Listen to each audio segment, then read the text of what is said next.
Thank you for listening to Scandinavian Crimes Podcast. Be sure to check out the episode links and be part of our other social media platforms where you can leave a topic suggestion or even share some of your insights regarding the subject matter of the episode. We'll always do our best to provide a well-researched episode, but sometimes due to limited access, translation issues, and inconsistent evidence between multiple sources, there can be information that's lost.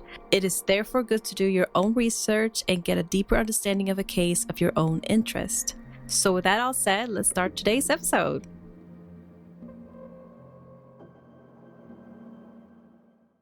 Welcome to Scandinavian Crimes. My name is Devante, and say hello to my lovely co-host, Delila. Hi! And on this podcast, we talk about famous Scandinavian criminals who made their mark throughout Scandinavian history. So today, we're going to be covering the murderer and rapist, Naum Conevski, all right? And this took place in the summer of 1984. Three close friends went camping. Later that evening, the night ended in horror when a man armed with a unique revolver attacked them.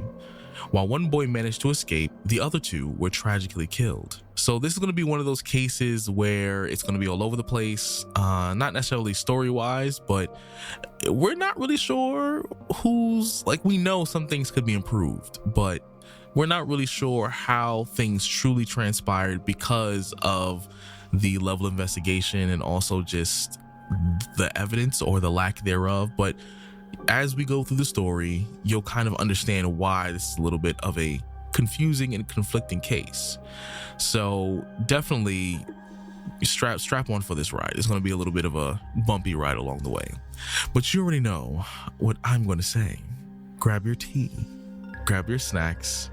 If you're on your way to work, you already know what to do. Just tuck yourself in that little corner, put on your headphones, turn the volume up to 80% because you don't want it to be too loud. Because this is the story of Naum Conevski.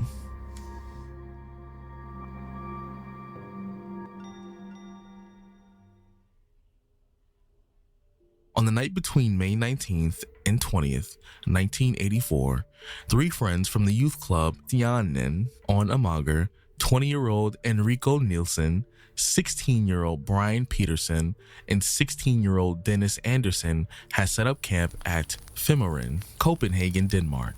The three friends had a cozy evening with a bonfire and went to sleep around 2 a.m. Suddenly, a man appeared from the darkness whistling peculiarly, as if calling for a dog. He threatened them with an old-fashioned revolver with a white handle, demanding they hand over a pistol. When the boys said they knew nothing about a pistol, the man became furious. Using a pocket knife, he slashed a hole in one of the boys' bicycle tires and then commanded them to lie on their stomachs. The man said, "You have a pistol that belongs to me. Hand it over." Placing his revolver against one of the boys' temple, he asked, "Should I shoot you?" And calmly the boy replied, "It's up to you." And the man shot him in the head. Dennis, distraught, stood up and fled. The man shot him, grazing him, but he managed to escape. While running, he heard more gunfire, knowing the man probably murdered the other boy. It was an incomprehensible and brutal crime. The attacker killed Enrico and Brian at close range and attempted to kill Dennis, who managed to escape and hide. Dennis reported the shooting to the police at 4:27 a.m., describing the perpetrator as a migrant worker of mixed ethnicity who spoke broken Danish. Jørgen Bach, a highly regarded lead investigator, was tasked with solving the double murder. At the crime scene, police found the pocket knife used to slash the bicycle tires in the bushes. Sent for fingerprint analysis, unfortunately, the fingerprint analysis didn't match anyone in their database. The details of the distinctive white-handed revolver used by the perpetrator became a crucial clue. The police released a picture of a similar revolver to the press, which led a dentist to come forward. He had tried to sell such a weapon, and a potential buyer had shown interest. The dentist described the person of a mixed ethnicity with broken Danish. However, after the weapon was shown, there was a burglary at the dentist's residence and the revolver was stolen. Witnesses noticed a Mercedes outside the dentist's home during the burglary, which turned out to belong to a Yugoslavian taxi driver named Naum Conevski. His appearance and behavior matched the dentist's description of the buyer and aligned with Dennis's description of the man who murdered his friends. Naum had just been acquitted of a rape crime 3 months prior. Despite Jurgen's strong suspicions against him, the fingerprint on the pocket knife did not match, leaving the police with no case and back to square one. In an unconventional move, the police decided to fingerprint all 5,000 foreign men living on Amager to find the murderer. This bold decision sparked a significant debate over racial discrimination. While the police insisted they were focused on solving the case, many in the targeted group felt unfairly singled out. Despite this massive effort, there was no match at all, and the police were still at a dead end. Jurgen remained suspicious of Naum, recalling an old case that ended in Naum's acquittal just months before the double murder at Viborg. In that case, 42-year-old Girlie claimed that Naum raped her in her home after he picked her up in his taxi while she was intoxicated in January 1981. She claimed that after arriving home and letting her dog out, Naum suddenly appeared next to her and dragged her into the bedroom where the rape occurred. Girlie reported the incident to the police soon after, providing a detailed description of Naum, noting his mixed ethnic background and broken Danish. Naum denied the allegations, claiming he merely did his job as a taxi driver and dropped her off at home. However, he emphasized that she had been very flirtatious with him. In court, Girlie's testimony was believed, leading to Naum's initial 18-month sentence, which was later increased to 2.5 years by the Supreme Court. Naum maintained his innocence throughout the trial, claiming Girlie's bruises resulted from her attempting to force oral sex on him while he pushed her away. He expressed rage towards the Danish state, insisting that he was a victim of racist conspiracy and a personal vendetta which fueled his anger towards Denmark. In the 1980s, Danish attitudes towards migrant workers shifted from the welcoming stance of the 1960s and 70s, when many from Turkey and Yugoslavia came for temporary jobs. Initially needed from labor, these workers faced growing negativity as unemployment rose in the 1980s. Foreign labor began to be seen as competition for Danish workers. Naum was born in the former Yugoslavia as the only son cherished by his parents. He trained as a radio technician and moved to Sweden before relocating to Denmark for work. After losing several jobs, he gradually developed a deep resentment towards Denmark and its people. The rape case against Naum became linked to this broader discussion about racism, raising questions about whether he was wrongly convicted due to his background as a Yugoslavian taxi driver. Two journalists from Ekstrabladet investigated the old rape case, believing Naum may have been wrongly convicted due to racism. They explored Girlie's background, claiming neighbors reported her as a flirtatious and noting her high alcohol consumption and use of tranquilizers, which they argued undermined her credibility. This raised questions about whether Girlie was unfairly blaming a migrant worker. As a result, Ekstrabladet successfully pushed to reopen Girlie's case, and in 1984, Naum was acquitted, with the Eastern High Court stating that the evidence was insufficient for conviction. However, the question remains whether it was the court's failure or the police investigation that was insufficient in this case. Following his acquittal, Naum received nearly 250,000 kroner in compensation. A few months after Naum's acquittal and his large compensation for the alleged rape of Girlie, the double murder occurred. Jurgen compared it to Naum's fingerprints from the rape case but found no match. Despite this, Jurgen's gut feeling persisted. The next morning, the fingerprint was re-examined and the head of the fingerprint department admitted a mistake. Upon re-evaluation, they matched Naum's fingerprints on 6 out of 10 points. While this wouldn't be deemed sufficient in Denmark, it would be considered acceptable in other countries like Norway.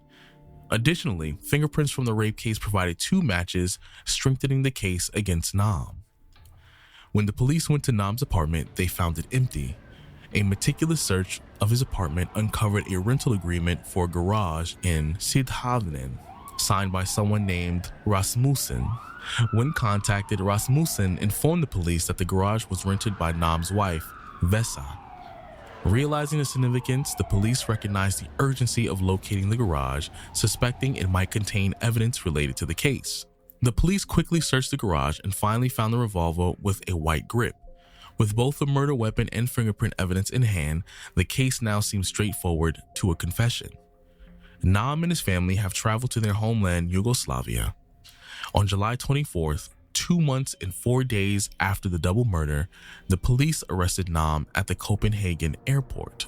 Naum denies any involvement in the murders, admitting only to stealing the pistol from the dentist and claiming he later sold it to an unnamed Turk. He states that the pistol ended up in the garage because a Turk returned it to him after the murders. Naum also later changed his story and insisted he never had a gun, suggesting it was simply left in the rented garage. His explanations fail to add up. Additionally, Naum's poor Danish complicates the questioning process, requiring 12 people present during the interrogation. Naum offers no confessions and repeatedly denies all allegations. His shifting and increasingly implausible accounts contradict the evidence against him. Ultimately, he is charged and taken into custody. Throughout the trial, Naum insists on his innocence despite the evidence, including the murder weapon, fingerprints, and 20 witnesses. He maintains he is a victim of unjust persecution and suspicion. A mental assessment confirms that Naum was fully accountable and sane at the time of the crimes. On June 26, 1985, Naum was sentenced to life in prison. The Court of Appeal jurors took 3 hours to conclude that he murdered Enrico and Brian at Amager Strand and attempted to murder Dennis. While the motive for the murders remained unclear, the prosecutors convinced the jurors of Naum's guilt. Additionally, the jurors found him guilty of rape and robbery against 3 women. In 2017, Naum applied for parole, but the Court of Appeal denied it. He has now served 37 years in prison, the longest sentence in Danish history. The anger of one man led to tragic consequences. 2 boys lost their lives, and Gurley later took her own life. One can only wonder how things might have changed if Naum had been convicted properly in the Gurley case. The Naum case underscores the need for thorough investigations grounded in factual analysis and scientific methods. Despite this, intuition and gut feeling frequently play a significant role in decision-making, highlighting the complex interplay between hard evidence and human judgment.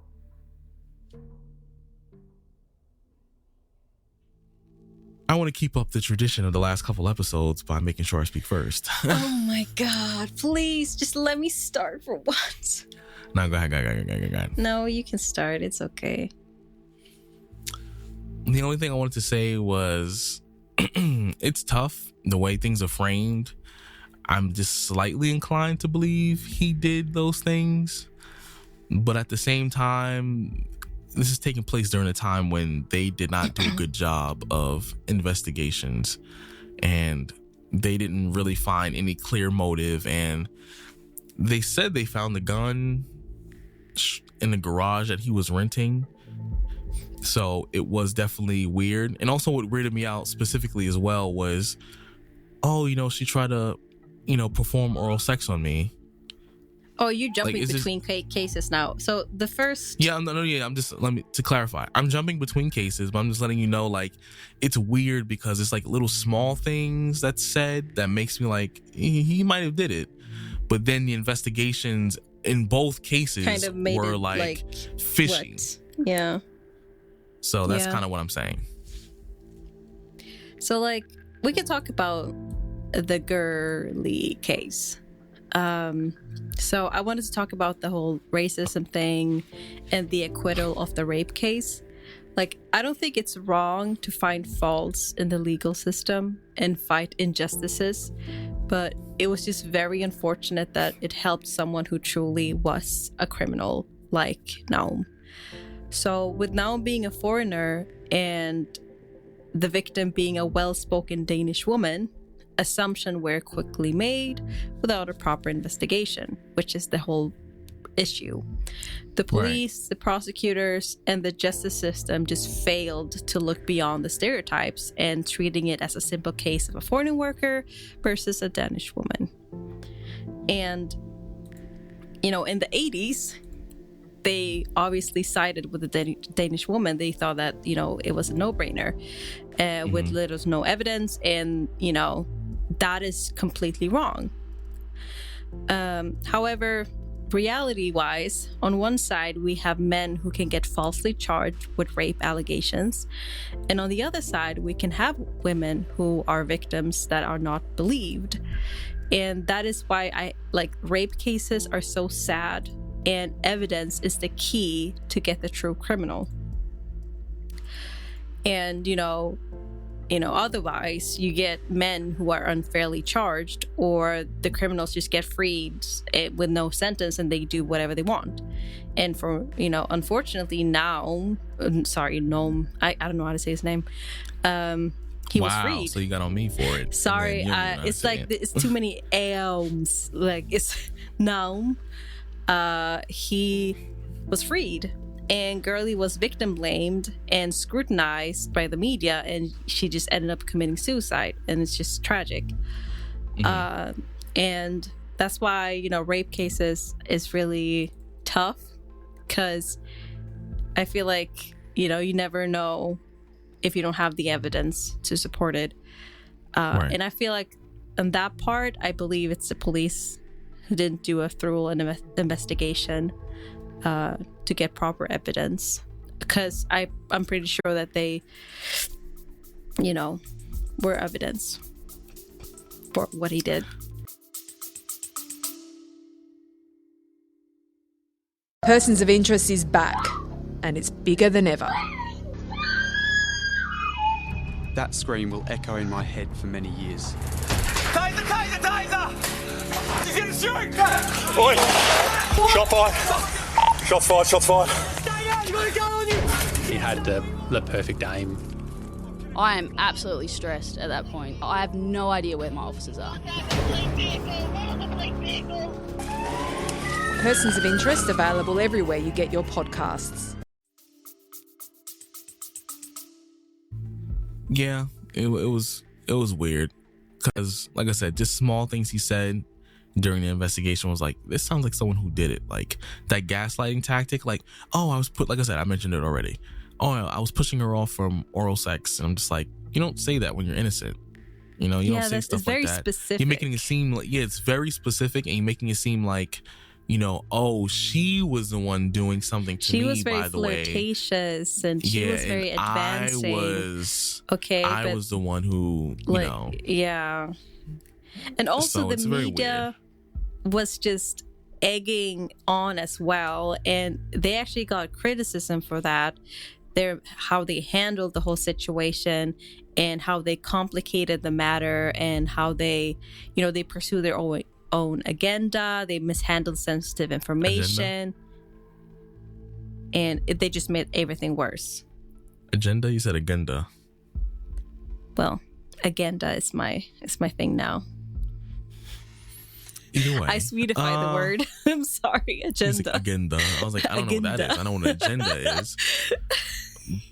But I think, I can agree. The investigation needed work, because maybe if they would have thoroughly investigated, they could have, really dove deep into why, or kind of what was going on with the rape case specifically. But then also what kind of makes this even trippier as well is the fact that supposedly the neighbors said, outside of her drinking and using tranquilizers, which is crazy, the fact that she herself was flirtatious. So, but even if you're flirtatious, I don't think at least the picture that I'm thinking when I visualize all this is maybe because of how often she was maybe under the influence of tranquilizers or alcohol, that it was possible that maybe she came on to other people in the neighborhood. So people had a perception of her. And then that one time she probably genuinely had an encounter with someone who she didn't want to be in an encounter with. But because of some of the stuff she's previously done, then people, back in the day as well, if you were flirtatious, they assumed you was with any and everybody. So the one time she probably didn't want that interaction, no one believed her, maybe because of her behavior under the influence of the alcohol and tranquilizers. True. Also, I think it's also good to know, I did say that, they didn't have evidence, Well, I just reminded myself, they did find trophies of Naum's rape cases in general. So he had been raping other women, and he took certain things from their apartment and left them in his apartment, and also in his apartment in Yugoslavia. Okay, yeah. So, like, he took, for example, like an LP record or like a cassette tapes that was featuring the victim singing, and a table lamp. He took things that the victims owned as a trophy. And they found it during the search. So that's why also he was convicted of other rape cases, because they found evidence of these trophies. And if they just did this properly, they could have found this out during the first rape case. Yeah. So what's interesting as well, this seems like he might be a sadist then, based on like the things that we like. There's pleasure in the suffering a little bit. I thought about that too, because I was like, that's not very, like, I think it's very rare for, like, there's certain types of people that take something from a crime scene as a trophy. That's why I was like, it's very strange to me that, like, he would do that. So I think that he's probably have some tendencies. What they found in, like, what they theorized in their investigation, because they were like thinking about what's the motive about this, why did he murder, why did he do all these things, and the motive that they considered was fanatism. I don't know what that is, honestly, so I looked it up, and it's basically what like, are you trying to say? Fanaticism. I don't know how to say it, this word. And consider what fanaticism? Is it fanaticism? Okay, well, sorry. No, fanaticism. Sorry, fanaticism. Yeah, thank you. Fanaticism. There we go. Meaning that it's basically that he's insane, and his action is very difficult to understand because he's like deranged and ruthless. That's why they theorized that it was something like that. But I think it sounded to me that he was rational enough to rape people. So I don't know why they only theorized it based on the double murder.